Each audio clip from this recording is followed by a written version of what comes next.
Sentar.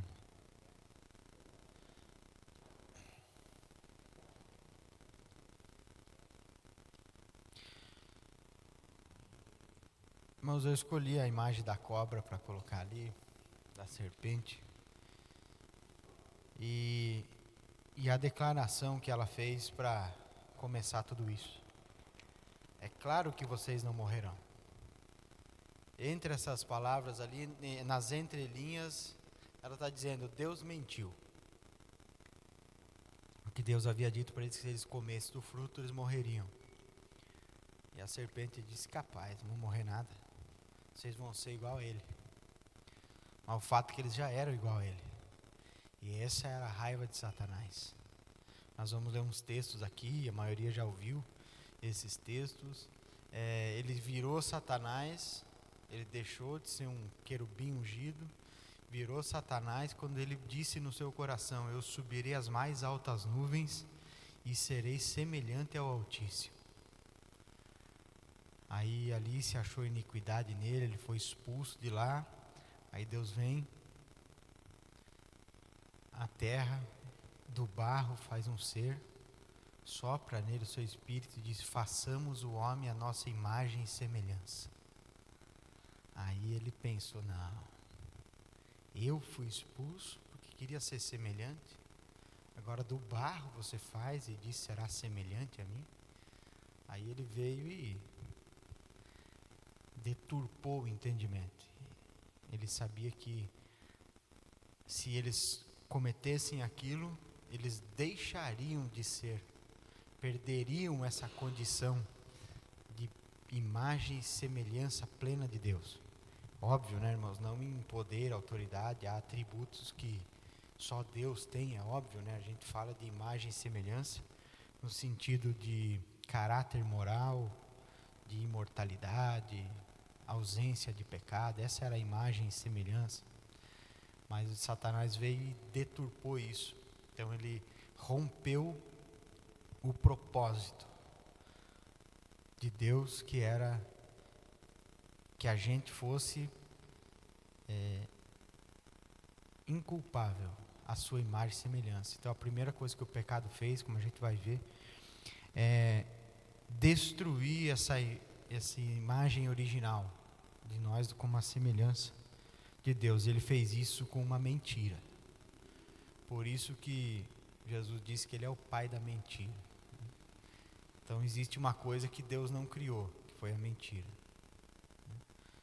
Satanás é o pai da mentira. A mentira é a inversão da verdade, é a deturpação da verdade. A principal característica da mentira, irmãos, é se parecer verdade. Então às vezes a gente pensa que a mentira é uma coisa óbvia. Não, mentira é uma coisa que parece verdade. E se você pensar bem, naquele momento lá no Éden, quando Satanás falou isso para Eva: capaz, não vão morrer. É claro que vocês não morrerão. A serpente respondeu à mulher. E ela comeu o fruto e não morreu. Provavelmente, penso eu, a escritura não diz isso, né? Penso eu, pela lógica, que quando ela comeu, Satanás disse: viu? Eu não disse para você? Você não morreu. Aí talvez foi essa a forma que ela conseguiu entrar na mente do Adão. E dizer a verdade: a serpente está falando a verdade. Eu comi e não morri. Claro, tem a questão de que ela levou para ele, né? Enfim, mas eles comeram, o fato é que eles comeram e não morreram. Porque a ideia, talvez, que eles tiveram na hora, que eles comeriam e seria como se fosse um veneno, morreriam na hora. Mas o que Deus estava falando, quando ele disse: não, vocês morrerão, vocês deixarão de ser semelhantes a mim e passarão a ser seres mortais e principalmente a morte espiritual, né? Então, essas matérias, irmãos, a apostila de vocês é a página 15, tá? Quem não abriu, página 15. Desde que a gente começou a montar aí esse discipulado, a ideia sempre foi trazer o que é fundamento, né, irmãos? Trazer o entendimento de coisas que são fundamentais para que vocês consigam ensinar, principalmente, a comunidade em si, né? E também estar preparado para tudo que vocês ouvem aí fora. Então, se vocês prestarem atenção nessas aulas e lerem essas apostilas, adentrarem nesses assuntos aí, nessa linha que foi trazida, dificilmente alguém vai conseguir enganar vocês aí fora, né? Porque, irmãos, eu hoje, vou me usar de exemplo, né? Eu hoje, às vezes, ouço algumas coisas e quase mudo de ideia, irmãos. Sabe, eu tenho que sentar lá de novo, dar uma lida, pegar a escritura, fazer a interpretação dos textos para eu voltar, porque os argumentos são muito bons. Então parece muito com a verdade. Então a gente tem que estar preparado para isso aí. E o pecado, o entendimento, irmãos, da doutrina do pecado, ela é essencial para você entender o plano de Deus, você entender a doutrina da salvação. Tá? Você não entende a doutrina da salvação se você não compreender bem a doutrina do pecado. Então, a gente não entende. Então as maiores deturpações da doutrina da salvação, do entendimento sobre a salvação, como ela se dá, como a gente tem que se comportar em relação a esse propósito, e o reino de Deus, ele está baseado no entendimento de pecado. Então hoje as maiores heresias que você escuta sobre salvação e sobre comportamento cristão é com a deturpação da doutrina do pecado. Então uma boa compreensão dessa doutrina derrama muita luz, né, nas demais. Esse autor aqui, o Langston, ele fala bastante sobre pecado, e uma das coisas que ele diz é que a ideia que temos de pecado determina mais ou menos a nossa ideia de salvação. Errar na doutrina do pecado é errar também na doutrina da salvação. Então quando a gente não entende exatamente o que é pecado, como isso se aplica, a gente acaba tendo aí problemas na hora de entendimento de outras coisas. Então durante muito tempo, irmãos, em várias épocas da igreja aí, a gente percebe que essa má compreensão às vezes sobre pecado, ela dificultou muito para as pessoas. Na época da Reforma Protestante, por exemplo, era considerado pecado você falar com um católico, né? Fazer negócios com um católico, né? Você conversar com uma pessoa católica naquela época era considerado pecado, por causa da Reforma Protestante em si, né? Então, muitas vezes a gente percebe, quando vai estudar aí teologia, a tentativa de alguns autores de manipular o entendimento sobre o pecado para poder explicar outras doutrinas.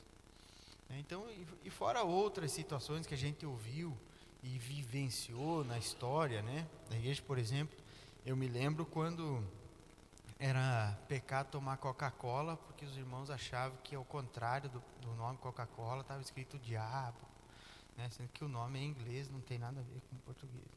Mas era considerado pecado, ou como a gente vê até hoje ainda, cortar o cabelo, algumas coisas, né? Então, às vezes, irmãos, a banalização do pecado é um problema, porque o pecado é algo muito sério, é o que deturpou o propósito de Deus, deturpou a nossa imagem e semelhança com Deus. Então isso é muito sério. O pecado gerou a morte. Então a banalização do pecado parece que de repente aquilo ali não é nada, sabe? Qualquer coisa vira um pecado, né? E isso é muito mais sério. Quando você banaliza o pecado, as pessoas acabam, elas parecem que elas cometem aquilo que era dito que era pecado e nada acontece. Então, as pessoas acabam deixando, assim, não dando, valorizando, né, a importância do entendimento que é o pecado. Então, para a gente começar, irmãos, eu acho que é importante a gente entender o que a Bíblia diz sobre pecado, né, irmãos? O que é pecado? A Bíblia diz que é a transgressão da lei.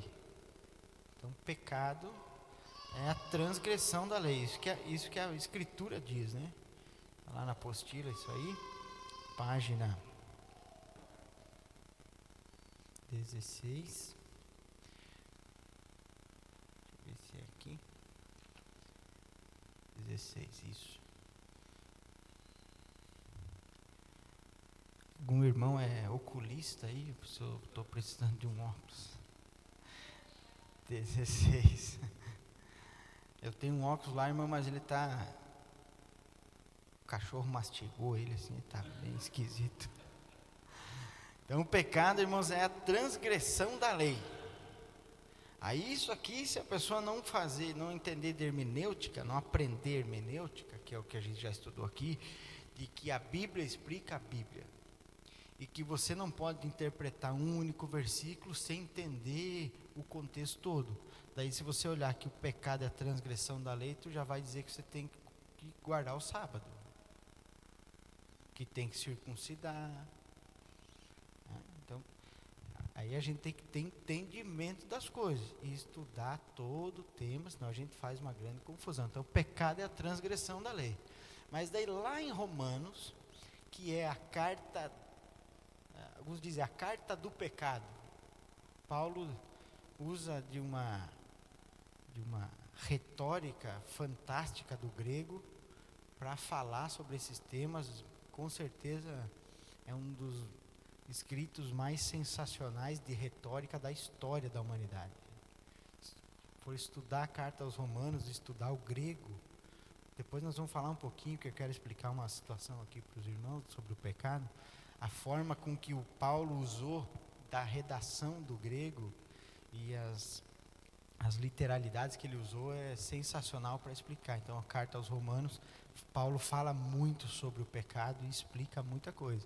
Então se o pecado é a transgressão da lei, Paulo vem lá em Romanos e daí ele fala que é a transgressão da lei, seja a lei escrita dada aos judeus, que está lá em Romanos 2,17, ou seja na lei escrita que opera na consciência. Vamos ler o texto, irmãos. Romanos capítulo 2, verso 14. Romanos 2 e 14.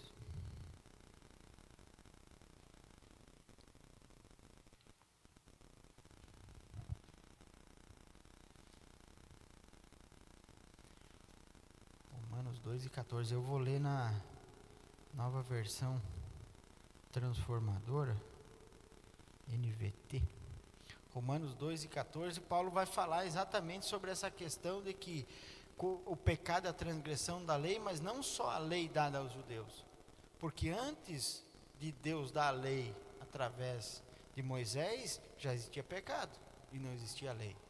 Então essa lei, ela diz respeito à lei moral de Deus, ao caráter de Deus, né? E essa lei, segundo o que nós vamos ler agora, ela também está incrustada em nossos corações. Romanos 2,14 diz, até mesmo os gentios. Gentios é todo aquele que não é judeu, tá, irmãos? Até mesmo os gentios que não têm a lei escrita, quando obedecem a ela instintivamente, mostram que conhecem a lei, mesmo não a tendo. Demonstram que a lei está gravada em seu coração, pois a consciência e os seus pensamentos os acusam ou lhes dizem que estão agindo corretamente. Isso se confirmará no dia em que Deus julgar os segredos de cada um por meio de Cristo Jesus, de acordo com as boas novas que anunciam. Então deixa muito claro que aquela coisa que a gente diz, né? Você não precisa, de fato mesmo, de um bilhete com uma lista, né, taxativa, uma tabela dizendo todas as coisas que são pecado. A gente sabe, né, a consciência da gente nos acusa de coisas. É uma coisa óbvia, vamos dizer assim, ao ser humano. A gente sabe o que é certo e errado, né? E ainda mais se você tem o padrão dado pela Escritura, principalmente no Novo Testamento, que o padrão é Deus. Então tudo que tu for fazer que tu achar que Deus não faria é pecado. Então o padrão é Deus, porque o pecado ele rompeu o que? A nossa imagem e semelhança com Ele. Então o padrão é esse. Deus faria isso? Tu sabe que Deus não faria muita coisa que a gente faz no dia a dia. Então cada cada ato ou omissão dessa, ou que Deus faria, o que Deus não faria, ou o que Deus faria. Porque a gente vai ler um texto depois que diz que você sabendo fazer o bem e não fazendo, comete pecado. Então, todo ato que eu faço que Deus não faria, ou que eu acho que Deus no meu lugar faria, é pecado. Então, se eu podendo ajudar alguém eu não ajudo, eu estou cometendo uma transgressão. Eu estou errando o alvo. Eu estou saindo do caminho, eu estou errando a marca. Aí você começa a aprofundar o entendimento do pecado quando você começa a olhar para Deus. Então esse texto aqui está dizendo que o negócio é o seguinte, o pecado não é só o que está escrito. O pecado é quando você não é parecido com ele. Cada vez que você age ou deixa de agir como ele agiria, você comete um pecado. Você transgride a lei moral de Deus. Então esse é um nível que às vezes a gente, por causa da nossa vivência cristã, a gente acaba deixando de pensar dessa maneira. E começa a olhar só eventualmente para o que está escrito. Mas se tu for ver, não existe na Bíblia nenhuma lista específica que diz, aqui esse capítulo fala sobre todas as coisas que são pecado. Não, mesmo porque a palavra pecado é uma palavra portuguesa. É uma palavra portuguesa. Então tem mais aprofundado aí nas terminologias 4 palavras na Escritura que são traduzidas como pecado. Então a palavra pecado não tem na Escritura. Nós traduzimos para a nossa linguagem, para a nossa língua portuguesa, como pecado, né? Mas às vezes isso dificulta um pouco a gente de entender a profundidade do que realmente é o pecado. Até que ponto isso vai, ou o que dentro do nosso cotidiano é pecado. Porque às vezes a gente pensa que, como a gente falou um pouco antes, pecado é você deixar de cumprir algumas regras. Mas tem coisas, irmãos, que não está escrita e é pecado. Tem coisas que para mim é pecado, que para o outro não é. Isso nós vamos estudar depois um pouquinho. Tem coisas que são determinações e mandamentos diretos para mim. Então vou dar um exemplo. A Bíblia diz que o filho tem que obedecer ao pai. Certo? Eu vou usar o exemplo aqui do Luciano Subirá, que dá uns exemplos bem práticos assim. Então, vamos supor que você tem um filho e você diz para ele, você não pode voltar para casa depois das 10. Se ele voltar depois das 10, ele está pecando, porque desobedeceu o pai. Mas não tem nenhum versículo na Bíblia que diz que você não pode voltar depois das 10, mas diz que você tem que obedecer o pai. Por isso que às vezes a gente diz assim, vou dar um exemplo aqui, né? Cada instituição tem as suas determinações. Então a gente ensina um estatuto que a gente tem que obedecer às regras da igreja. Então se tiver uma regra ali que tu não concorda e você não obedecer a regra, você está pecando. Mas não está na Escritura. Não está ali, não tem nenhum texto que diga especificamente isso. Não tem, mas diz que você tem que obedecer a lei dos homens e as leis de Deus. Você tem que obedecer. Então, às vezes a gente comete pecados que a gente não percebe, porque a gente tem uma ideia, às vezes, deturpada de pecado. Então, pecado não é só o que está escrito, um versículo específico. É algo que eu falei no começo. Se você tiver em mente que pecado é sempre que você comporta como Deus não se comportaria, você está pecando. Você está errando o alvo, você está transgredindo. Então, ali o Wayne Grudem, ele traz um conceito que é disso que a gente está falando, né? O pecado é deixar de se conformar com a lei moral de Deus, seja em pensamento, seja em atitude, seja em natureza. Inclui não só atos individuais, como roubar, mentir ou cometer homicídio, mas também atitudes contrárias àquilo que Deus, como Criador, exige. E Deus exige que a gente seja a semelhança dele, né? Então, essa é a ideia, né? Pois que Efésios 1 e 4, quero ver se está no próximo slide. Sim. Em Efésios 1 e 4, ele diz assim, nos escolheu antes da criação do mundo, para sermos santos e irrepreensíveis em sua presença. Então Ele nos escolheu quando? Antes de criar o mundo. Então, antes de criar o mundo, Deus já nos escolheu para a gente ser santo e irrepreensível na presença dEle. Então, o pecado é a corrupção do estado primário. É a corrupção do estado de criação de Deus. É a perda do propósito da criação. Então, esse é o nível, irmãos, que a gente tem aí de ruptura. Aí, quando você vai estudar mais a fundo essa ideia da imagem e semelhança, é uma pena que a gente não tem tempo, né? Mas vamos ter a oportunidade ainda disso, seja comigo ou com qualquer outro, de estudar e entender essas verdades, irmão, sobre essa questão da imagem e semelhança de Deus. Aí você começa a pensar sobre essas coisas e no teu dia a dia isso começa a te incomodar, porque você começa a pensar, eu estou fazendo aqui, mas é Deus faria isso? Será que Deus pensaria dessa maneira que eu estou pensando? Será que Deus agiria assim? Então, e às vezes você começa a fazer coisas, né, que você jamais faria, porque você, em vez de você pensar em estar cumprindo regras, você está pensando em transformar o teu ser e voltar ao propósito da criação. Esse é o objetivo, irmão. Então não existe possibilidade, irmão, não existe margem alguma para a gente aceitar essas doutrinas que estão sendo ensinadas. Isso aqui não tem problema, Deus perdoa, Deus te ama do mesmo jeito. Irmão, C.S. Lewis, grande escritor aí, há muitos anos atrás, ele escreveu uma coisa que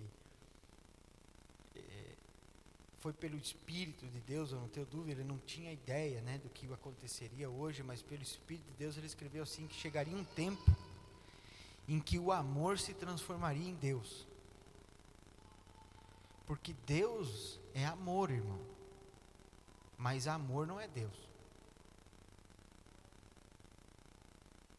Então as pessoas transformaram o amor em um Deus que aceita tudo, um Deus que não tem o propósito de sermos santos e irrepreensíveis na presença dEle.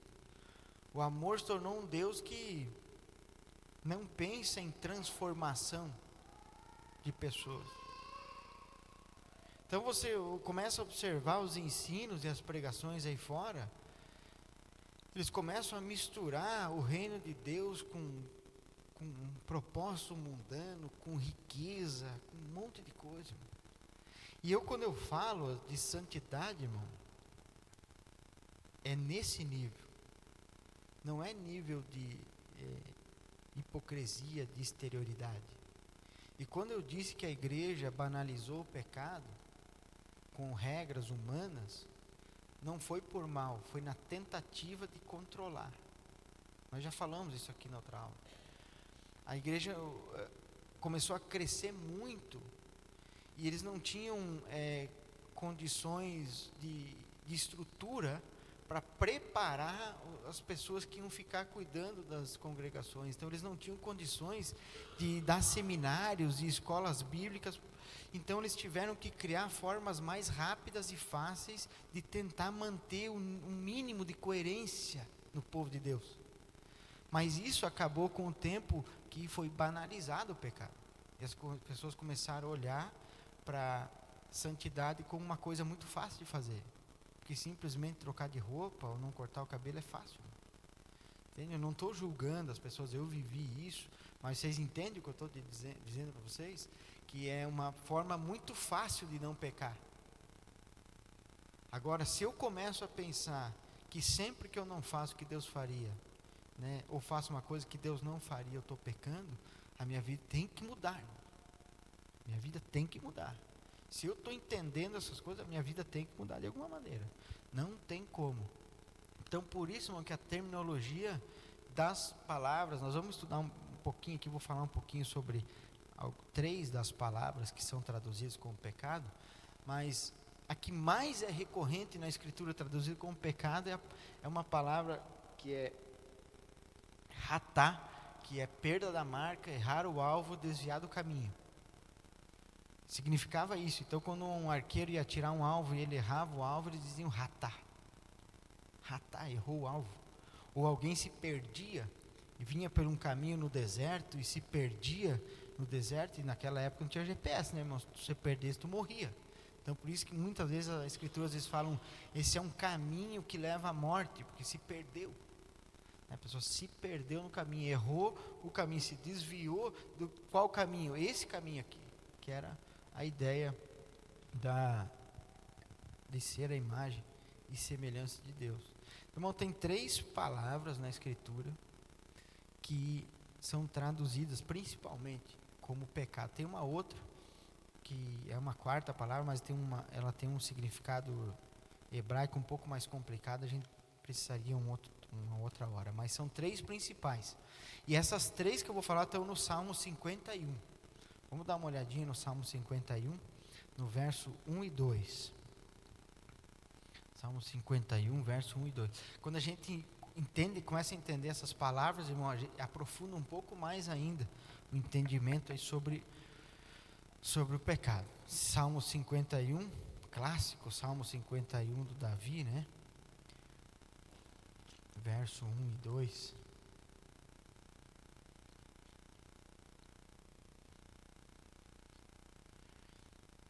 Então Davi diz assim: tem misericórdia de mim, ó Deus, por causa do teu amor, por causa da tua grande compaixão. Apaga as marcas da minha rebeldia. Algumas traduções dizem assim: compadece-te de mim, ó Deus, segundo a tua benignidade, segundo a multidão das tuas misericórdias. Apaga as minhas transgressões. Essa palavra transgressões ali é a palavra pesá, do hebraico, pesá, que é uma palavra que significa rebelião. Uma rebelião quando as pessoas deixavam de obedecer à lei de uma cidade, por exemplo, se revoltavam contra aquela lei e formavam uma rebelião. É aquela total perda do escrúpulo, que é essa palavra pesar, transgressão. E se você pensar na história do que Davi fez, todo mundo conhece, que ele viu a Betseba tomando banho, né? Adulterou com ela, mandou matar o marido dela, embebedou ele, fez um tendel, que diriam lá no Rio Grande, lá de onde vem nosso amigo Wagner. Lá dizem tendel, né? Davi fez um tendel lá. Então, Davi fez tudo isso, por isso que ele mesmo diz: apaga a minha transgressão, apaga o meu pesar, a minha rebelião, que foi uma total perda, vamos dizer assim, de Davi, do escrúpulo.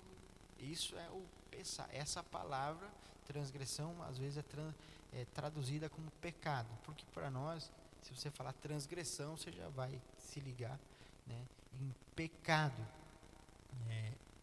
E elas são aplicadas, irmão, em vários textos. Então aqui é traduzido como transgressão, mas tem vários textos que ela é traduzida como pecado e falando especificamente pecado. Então a segunda palavra está no verso 2, ele diz assim: lava-me completamente da minha iniquidade. Iniquidade, essa palavra que no hebraico é avon. Avon. Daí que vem o nome lá da marca de cosméticos lá, Avon, porque essa palavra ela é traduzida muitas vezes como vaidade. Vaidade, iniquidade, orgulho, mentira, né? Porque de qualquer forma, a vaidade muitas vezes esconde alguma verdade, né? Se tu pensar, dá muita ligação com a Avon, eles fazem maquiagem, né? Daí você acorda no outro dia e olha para o lado e toma um susto, né? Deus!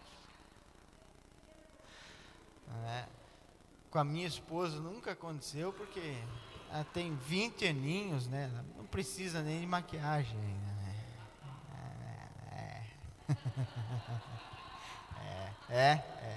Tá. Daí vai pro tá. Então essa palavra vaidade que o Davi usa ali, ó.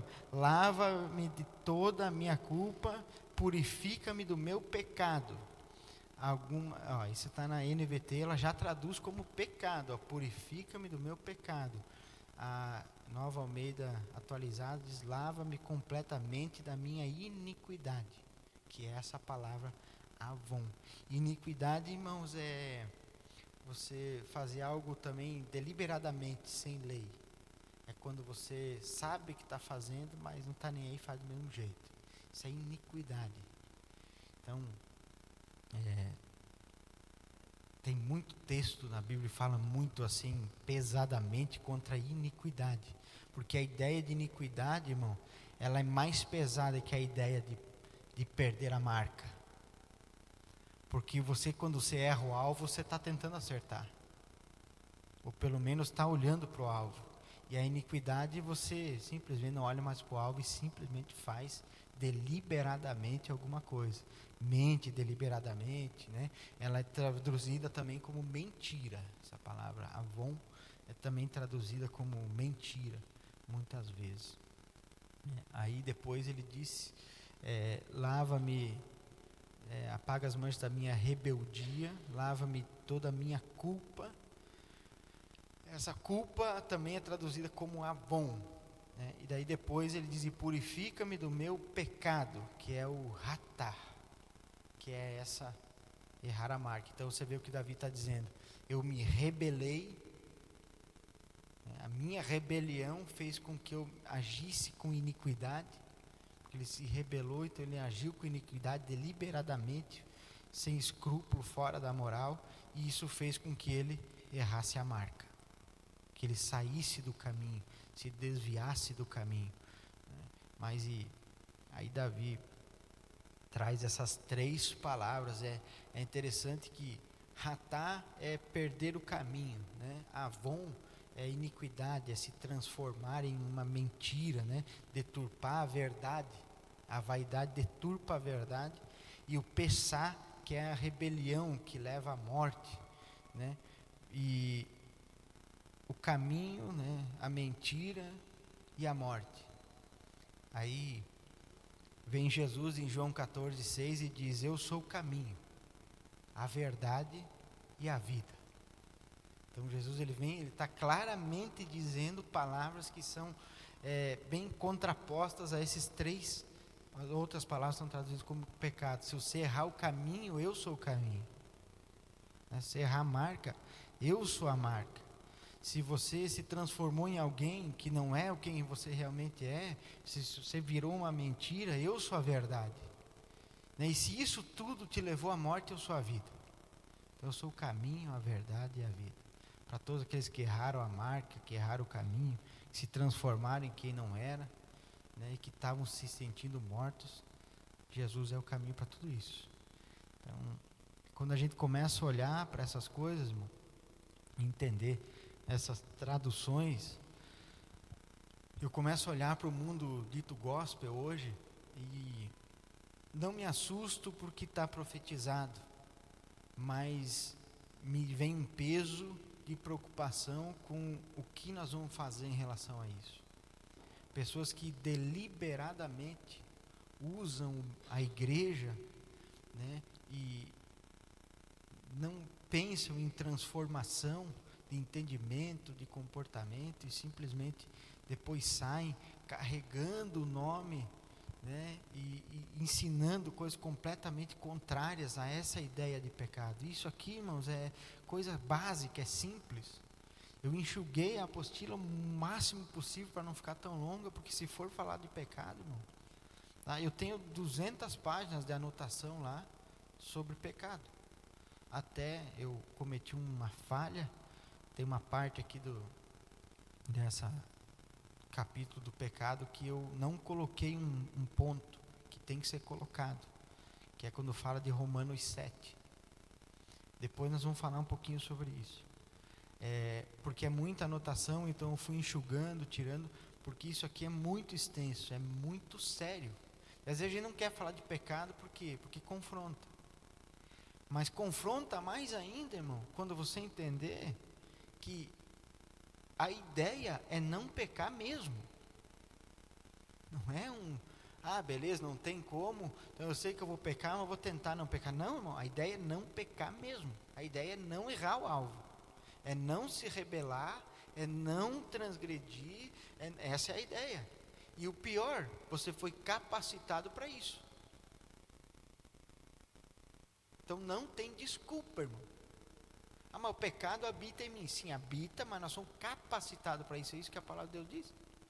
Nas outras aulas a gente falou um pouquinho sobre a capacitação da graça, que ela nos empodera e nos ensina a viver em santidade.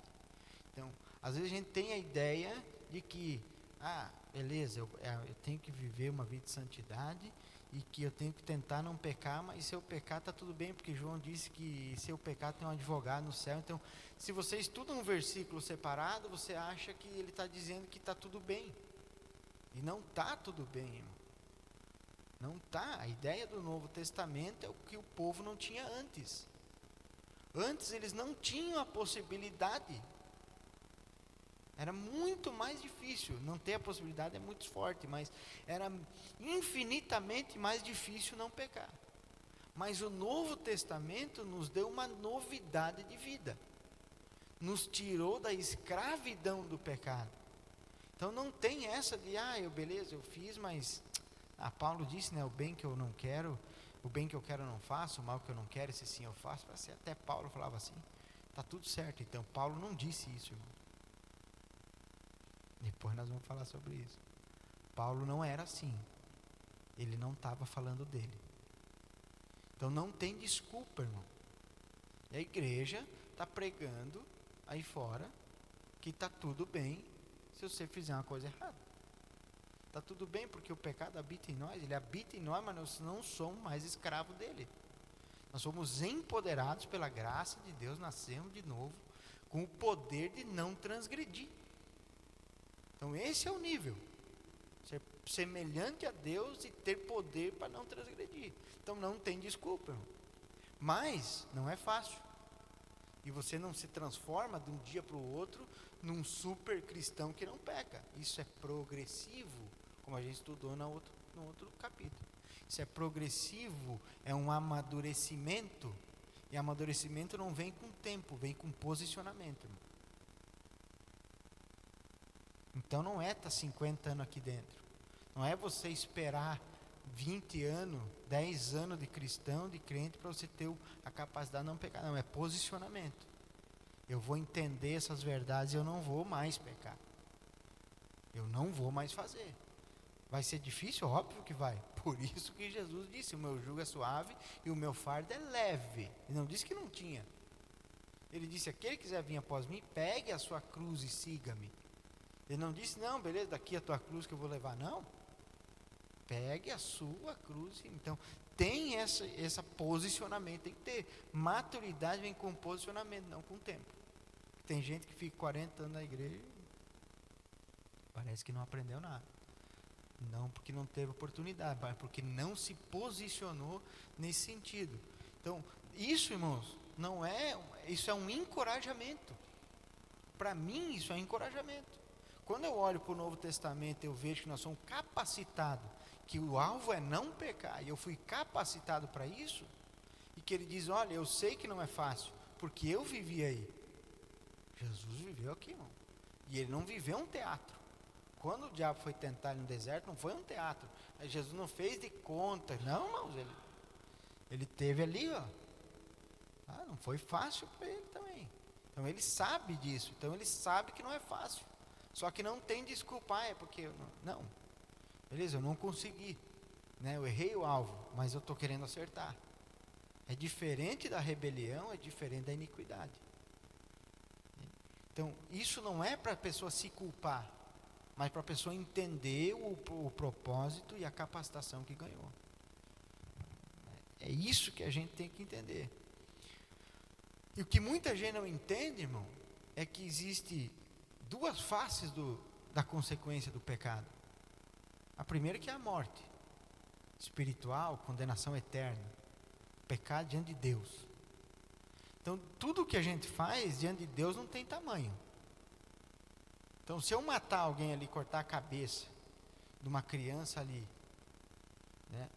ou eu chamar alguém de nada, de estúpido, Jesus disse que é o assassino. É a mesma coisa, diante de Deus, é a mesma coisa. Agora, eu disse que tem duas faces. Diante de Deus, e aqui de Deus não se zomba. Aquilo que semeares, também ceifarás. Então, existe a consequência imediata do pecado.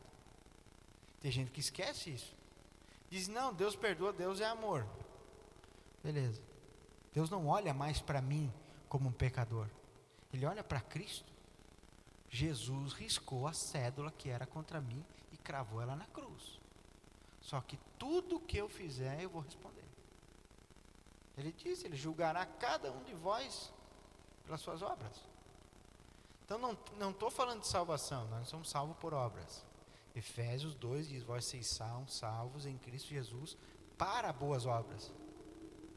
E tudo que fizer aqui tem consequência, irmão. Davi,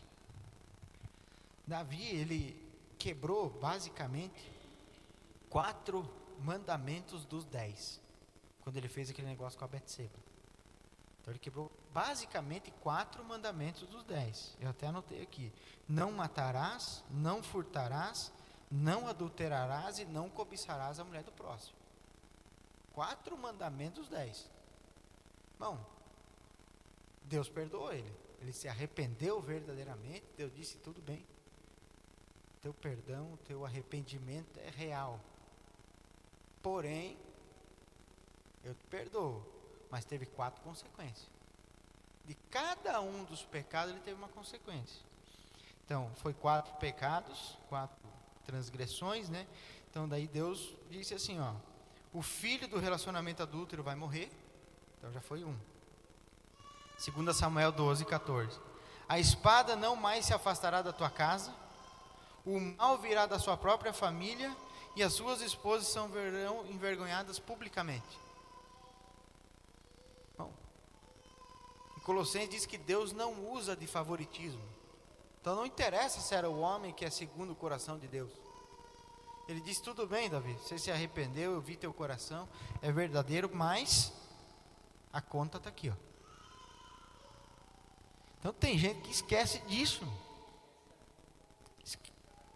Esquece da conta. A graça superabundou no pecado, mas e a conta? A conta vai vir, irmão. Não tem. De Deus não se zomba. Então a gente tem que ter esse entendimento, olhar para essas coisas e não esquecer disso. E são verdades simples, irmão. Não é nada profundamente teológico. Mas que aí fora, se tu abrir a internet aí, tu vai escutar um monte de coisa que, se você tem esses fundamentos aqui, ó, ninguém te pega mais, irmão. Então não tem essa de, eu posso ser e fazer o que eu quiser, que Deus me perdoa, Deus é amor. Deus só perdoa quem se arrepende, irmão. Então vamos começar por aí. E arrependimento, eu já falei aqui que não é remorso, né? Porque o remorso é o amor por si mesmo, né? O cara fica com remorso quando ele está preocupado com a situação que ele está. Agora, o arrependido é metanoia. O arrependimento eu mudo de direção. Então é uma coisa completamente diferente. Eu mudo de direção. Não é eu me arrependo, que desculpa, eu não devia ter feito isso. E continua a mesma coisa. Né? Claro.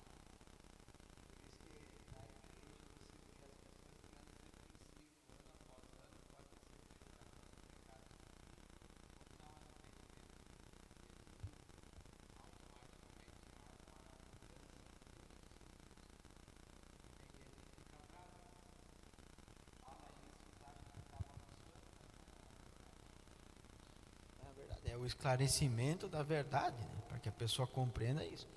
Então, você vê, Jesus curou o paralítico lá no tanque de Betesda.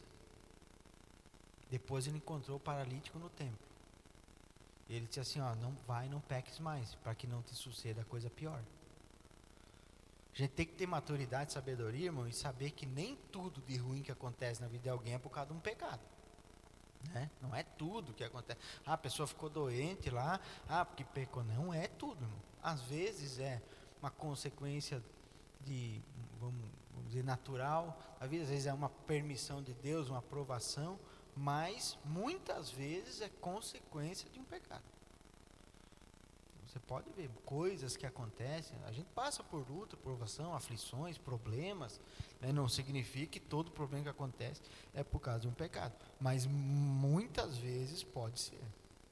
Então, para todos, né, que às vezes eu vejo eles defendendo essa ideia de que você pode ser do jeito que for, porque Jesus falou para a mulher adúltera, ninguém te condenou, né, que tem pecado, atire a primeira pedra, que eles não te condenaram, eu também não te condeno e tal. Mas o que ele falou depois para ela?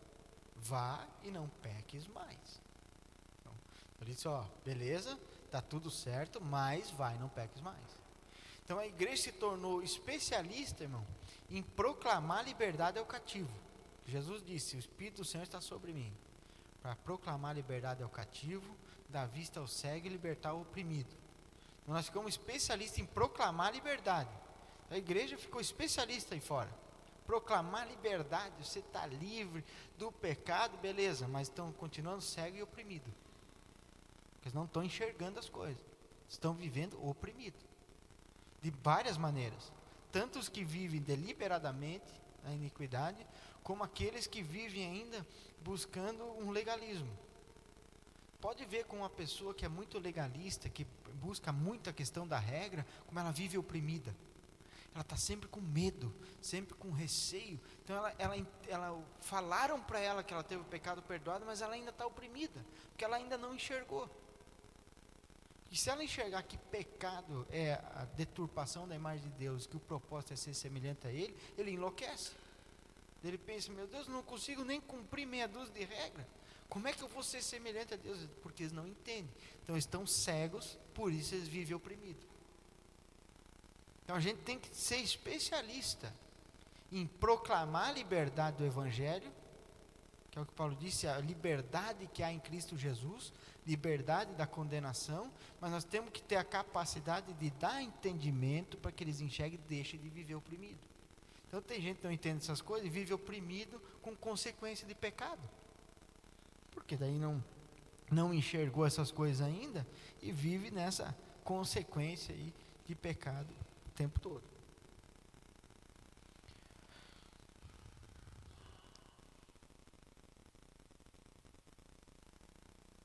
Então a origem do pecado, vamos lá, página 20.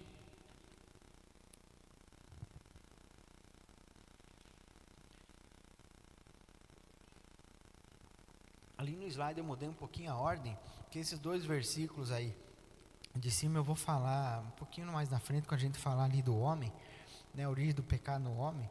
Mas a gente já falou aqui, é uma doutrina básica da igreja, a doutrina do pecado universal. Então o pecado passou a todos os homens. Portanto, assim como por um só homem entrou o pecado no mundo, e pelo pecado a morte, assim também a morte passou a todos os homens, porque todos pecaram. Romanos 5:12. Então todos pecaram. Por isso que eu falei aqui na outra aula, por isso que um nenenzinho recém-nascido morre. Ele não pode ter pecado dentro do ventre. Como é que ele nasceu e morreu? Porque o pecado passou a todos. Se não tivesse pecado, não morreria. Básico. Por isso que o pecado é a todos.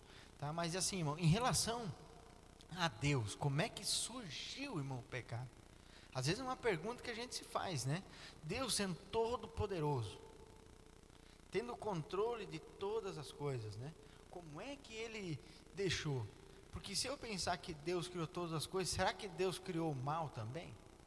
Então são perguntas que às vezes a pessoa faz, né? E não precisa ser muito inteligente para saber que em Deus não há dolo, não há mal, não há má intenção, não há nada de ruim em Deus, não há pecado em Deus. Deus não faz com que ninguém peque. Deus não tem essa possibilidade, né, de que Deus faça alguém, ou que tente alguém a pecar. Né? Então lá, Tiago 1:13, que é o que está lá na apostila, ó.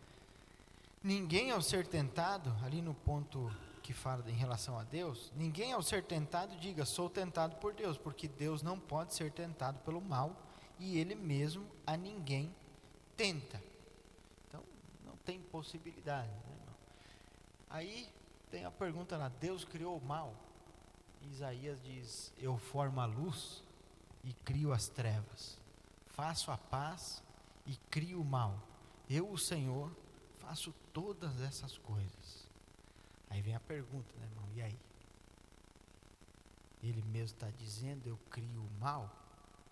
Né? Mas aqui, irmãos, esse mal que está ali, Deus estava falando para o povo sobre calamidade, sobre punição. Então esse mal que ele diz ali, eu crio o mal, é quando ele fazia com que outros povos iam contra Jerusalém para tomar por causa dos pecados. Então era a punição, esse mal que está ali, até a palavra original, eu não anotei ali, mas é a palavra que significa calamidade. Então é um mal como calamidade, não o mal moral. Não o mal moral. Aí, sempre tem aquela pergunta, por que que Deus permitiu que o mal surgisse? Não sei. Essa é a resposta, não sei, tem coisa que a gente não sabe. O que que eu penso, irmão? Isso aqui sou eu, tá, irmão? Não está escrito em nenhum lugar aqui, sou eu. O que que eu penso? Um pensamento humano que não pode ser alcançar de forma alguma a sabedoria de Deus, né, irmão? Mas eu penso o seguinte: nós nunca entenderíamos Deus na sua essência se não houvesse o mal. Eu nunca entenderia o que é o amor se não houvesse o mal. Não estou dizendo que esse é o único motivo, mas eu acho que isso deve fazer parte do propósito eterno que ele tem. Uma coisa eterna, irmão, infinita, né? Tinha que ter alguma base para que a gente compreendesse realmente a essência dele. Eu penso que antes disso, os seres criados não tinham a capacidade de conhecer algumas partes do inescrutável caráter de Deus, dos atributos de Deus como Pai, dos atributos de Deus como um Deus de amor, porque não viveram isso. Por isso que a Bíblia diz, irmão, que o Cordeiro foi imolado antes da fundação do mundo. Então, antes dele fundar o mundo, antes do pecado nascer ali, ele já tinha imolado seu filho. Então, ele fez isso já com o propósito. É óbvio, isso não precisa ser muito inteligente para pensar. Então, eu penso que é por isso que Deus permitiu que o mal nascesse. É isso que eu penso. Nós vamos ver agora como que nasceu esse mal, a origem disso. É lógico, né, irmãos, que o que a gente fala sobre isso é dentro das informações que a gente tem, né? A gente sabe dentro do que nos foi revelado. Maiores detalhes e profundidades, o que sair disso aqui é especulação. Então o que saiu disso é especulação, porque o que a Bíblia diz é isso. E um dos princípios da reforma protestante é sola escritura. Só a escritura. Só a escritura. Então passou disso é especulação. Então nós sabemos e afirmamos o que a Escritura diz. O resto, por exemplo, isso que eu estava falando antes para vocês, que é especulação.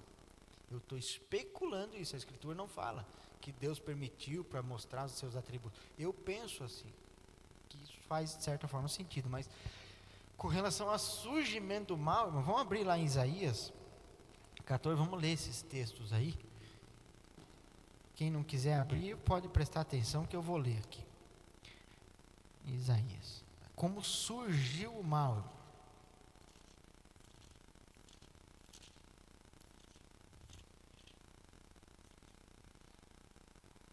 Isaías 14, verso 12. Isso aqui, irmão, é uma profecia de dupla aplicação. Existem profecias na Bíblia, muitas delas, irmão, Deus usava uma situação da rotina do povo, ou do governo, dos impérios, das guerras que estavam acontecendo, para falar contra alguém e ir juntamente trazendo uma revelação de algo celestial. Então aqui ele fala sobre Isaías 14, verso 12. Ele fala sobre rei da Babilônia, lá em Ezequiel também fala de um rei, mas ele dá características aqui que não são humanas. Então a profecia de dupla aplicação, está falando para aquele cotidiano e revelando uma verdade celestial. Então aqui nesse texto ele fala sobre a origem do mal, a origem de Satanás. 14:12 diz assim: como você caiu dos céus, ó estrela brilhante e filho da alvorada, foi lançado à terra, você que destruía as nações, pois dizia consigo: subirei aos céus e colocarei o meu trono acima das estrelas de Deus, dominarei no monte dos deuses, nos lugares distantes do norte, subirei ao mais alto dos céus e serei como um Altíssimo. Em vez disso, será lançado ao lugar dos mortos, ao mais profundo do abismo. Todos olharão para você e perguntarão: é esse o homem que fazia tremer a terra e abalava os reinos do mundo? É esse o rei que destruiu a terra e a transformou em deserto? É ele que arrasava as grandes cidades e não tinha misericórdia de seus prisioneiros? Os reis das nações foram sepultados em gloriosa majestade, cada um em seu túmulo, mas você será lançado fora de sua sepultura, como um galho inútil, como um cadáver pisoteado que será jogado numa vala comum. Com os que foram mortos na batalha descerá ao abismo, e não terá um sepultamento digno, pois destruiu sua nação e massacrou seu povo. Lá em Ezequiel 28 também ele traz uma declaração que faz com que a gente entenda um pouco do surgimento desse mal. 28, 14 e 15, diz assim: eu o escolhi e o ungi como um querubim guardião. Você tinha acesso ao monte santo de Deus e andava sobre as pedras cintilantes. Veja que não tem, como ele está falando, de um rei terreno, né? Um rei não pode ser um querubim e ter acesso ao monte santo. Então ele está falando de Satanás. Você tinha acesso ao monte santo de Deus e andava entre as pedras cintilantes. Era irrepreensível tudo que fazia desde o dia em que foi criado até que se achou maldade em você. Seu rico comércio o levou à violência e você pecou. Por isso o bani em desonra do monte de Deus. Eu o expulsei, ó querubim guardião, do seu lugar entre as pedras cintilantes. Seu coração se encheu de orgulho por causa da sua beleza. Sua sabedoria se corrompeu por causa do seu esplendor. Por isso o atirei à terra e o expus ao olhar dos reis. Você profanou seus santuários com os seus muitos pecados e seu comércio desonesto.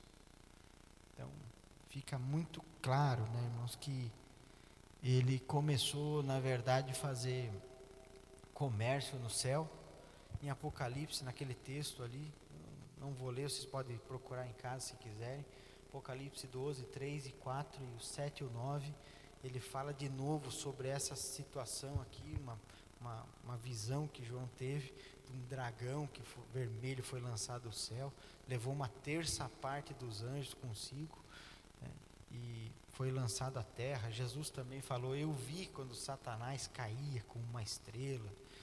Então, isso aí de fato aconteceu. Foi aí o surgimento que a gente tem conhecimento do mal, porque ali é a primeira vez que é citado assim uma revelação do surgimento do pecado.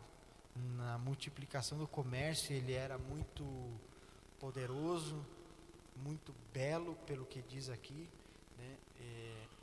Poderia-se dizer assim que ele era o chefe da qualidade do céu, né? Então, o céu é um reino muito grande, tem reis, ele fala de reis, de governantes, né? Então, ele tinha um cargo muito alto, tinha acesso livre ao monte, ao lugar de Deus. E ali, nessa soberba, ele começou a fazer comércio lá em cima. E ali se achou iniquidade nele. E que surgiu o pecado.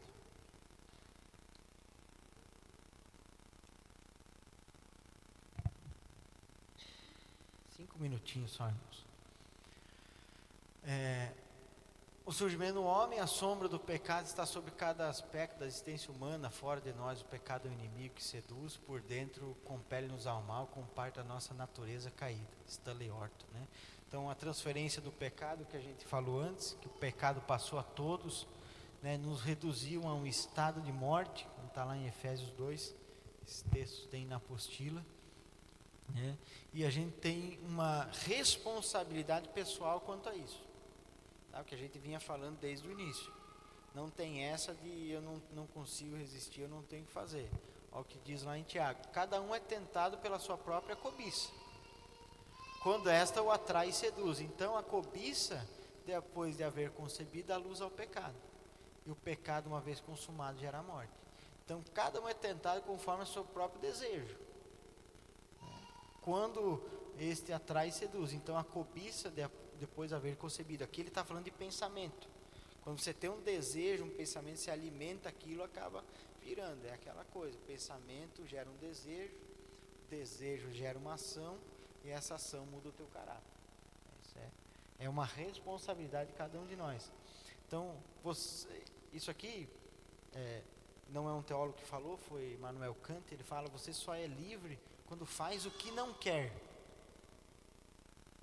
Você só é livre quando você faz o que não quer. Porque se você só faz o que você quer, é escravo do desejo, não é livre. E é óbvio. Eu só faço o que eu tenho vontade de fazer, né? Lá em Romanos tem um texto que diz que Deus deixou que a gente fizesse o que queria só para que a gente fosse condenado. Então o juízo contra as pessoas que se transgridem é esse mesmo: faça tudo o que você quer. E de fato, irmão, esquadrinhe os teus pensamentos durante uma semana e anota assim num papel todas as vontades que você teve, só não deixe ninguém ver, né? Aí você vai ver quem realmente você seria se fizesse tudo o que você tem vontade de fazer. Então, você só é livre quando faz o que não quer. Então, eu não quero levantar de manhã bem cedo para orar antes do trabalho. Eu não quero vir cansado para o estudo bíblico. Eu não quero vir. Você é livre. Você é livre, porque você não está fazendo só o que o teu corpo quer. Você não é escravo do teu corpo. Você faz o que você tem que fazer. Então você só é livre quando faz o que não quer. O que Pedro disse: pois cada um é escravo daquilo que o controla. Cada um é escravo daquilo que o controla. Não somos mais escravos do pecado. Aqui eu vou entrar rapidinho, irmão. Eu sei que está todo mundo cansado, mas eu botei na minha mente de falar, provavelmente esse tema vai 3 aulas, tá, irmão? Nas 3 aulas sobre essa situação aqui. Tem um texto lá em Romanos capítulo 7, irmãos, eu quero ler. Romanos 7 e verso 25, eu acho que é o 25.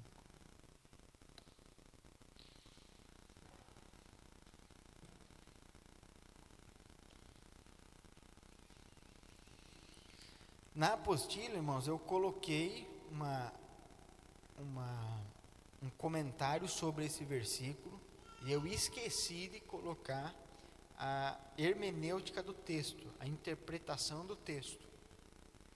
Se você só ler o que está ali, depois que nós chegar na outra aula nesse ponto, eu vou pedir para vocês anotar algumas coisas, para vocês terem ali, e para quem for imprimir a apostila depois, eu já alterei lá, tá? Então assim, irmão, ó, Romanos 7, verso 24, vamos ler em diante, diz assim, ó: como sou miserável, Paulo escrevendo, né? Como sou miserável, quem me libertará desse corpo mortal dominado pelo pecado? Graças a Deus, a resposta está em Jesus Cristo, nosso Senhor. Na mente, quero, de fato, obedecer à lei de Deus, mas por causa da minha natureza humana, sou escravo do pecado. Então tem outras versões que dizem assim: o bem que eu quero eu não faço, mas o mal que eu não quero, esse sim eu faço. Aí eles não fazem hermenêutica, porque princípio básico da hermenêutica: lê o texto. Lê um capítulo antes e lê um capítulo depois. Vê o contexto. Aí não faz. Daí o cara vai lá e faz uma baianada, né? Daí ele diz: ainda bem que o baiano não está aí, né? O baiano não foi para ti, né? O cara vai lá e faz uma baianada. Daí ele diz: mas é que também o bem que eu quero eu não consigo fazer, o mal que eu não quero eu faço, então não sou eu, é o pecado que habita em mim. Paulo também, Paulo, apóstolo, falou isso. Acontece, irmão, que se Paulo estivesse falando mesmo dele, ele deveria ser meio esquizofrênico. Porque vamos ver o capítulo 6. Romanos 6 e verso 6 primeiro. Vamos ver primeiro o verso 1 e 2. Romanos 6, verso 1 e 2. Veja o que ele diz. Ó, o mesmo livro, né? 6, ó. Pois bem, devemos continuar pecando para que Deus mostre cada vez mais a sua graça? Claro que não. Uma vez que morremos para o pecado, como podemos continuar vivendo nele? Como é que Paulo vem dizer, o bem que eu quero, eu não faço, e o mal que eu não quero, esse eu faço? Olha o verso 6, o que ele diz no verso 6. Sabemos que a nossa velha natureza humana foi crucificada com Cristo, para que o pecado não tivesse mais poder sobre a nossa vida, e dele deixássemos de ser escravos. Como é que lá no capítulo 7, no verso 25, ele vai dizer, porque sou escravo do pecado? Ou Paulo está se contradizendo, ele escreveu uma vez, se arrependeu, escreveu de novo, não é. Tá? Então, isso aqui tudo se contradiz. Se você pegar o Romanos 7, verso 16, ele diz assim, ó, mas se eu sei que o que eu faço é errado, isso mostra que concordo que a lei é boa. Portanto, não sou eu quem faz o que é errado, mas o pecado que habita em mim. Daí olha o que ele diz em Romanos 6 e 14. O pecado não é mais meu senhor, pois vocês já não vivem sob a lei, mas sob a graça. Pois bem, uma vez que a graça nos libertou da lei, quer dizer que podemos continuar pecando? Claro que não. Vocês não sabem que se tornam escravos daquilo que escolhem obedecer? Podem ser escravos do pecado que conduz à morte, ou podem escolher obedecer a Deus, que conduz à vida e à justiça. Graças a Deus, porque antes vocês eram escravos do pecado, mas agora obedecem de todo o coração a este ensino que estou transmitindo. Verso 18. Estão livres da escravidão do pecado e se tornaram escravos da justiça. Como é que daí no 7 ele vem dizer que sou escravo? Tal? Irmãos, o que Paulo está fazendo aqui é uma técnica retórica. É mais ou menos assim, a gente chama isso, quando vai estudar a hermenêutica e vai estudar a retórica grega, de argumento do louco. É como você sentasse assim com o teu melhor amigo e você começasse a criticar você mesmo, mas com atitudes que ele tem.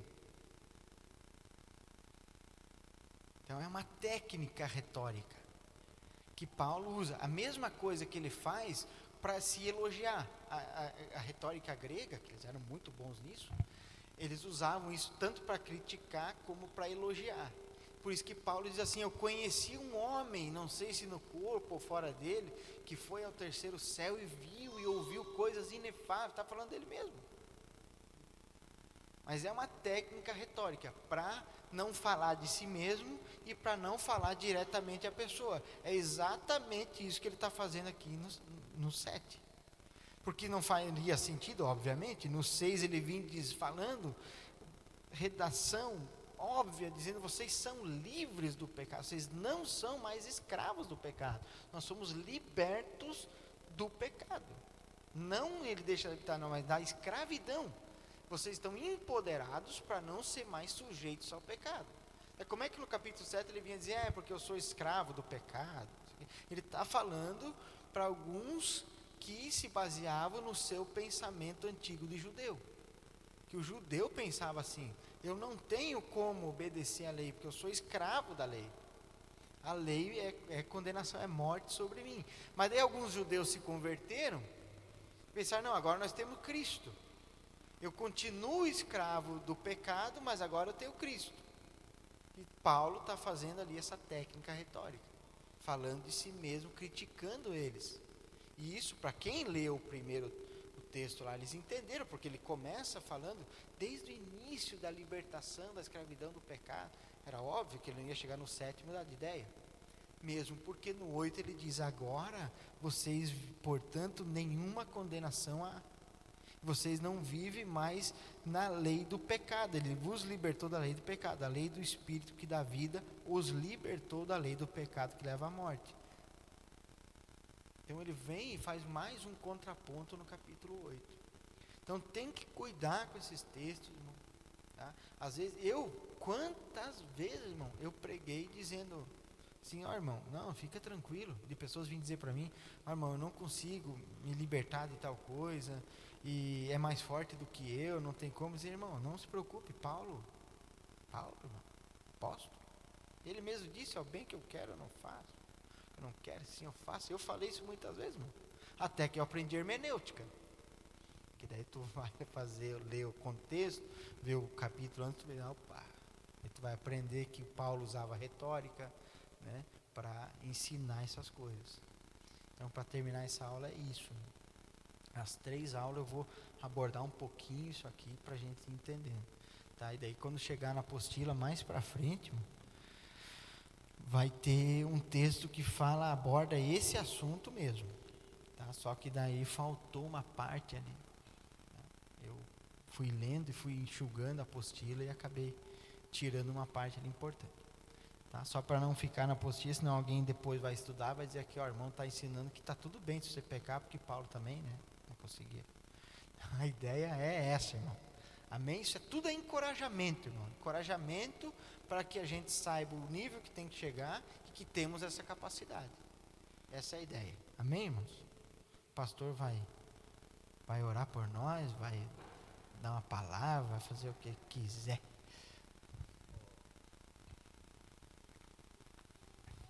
Irmãos, teve 2 situações que me ocorreu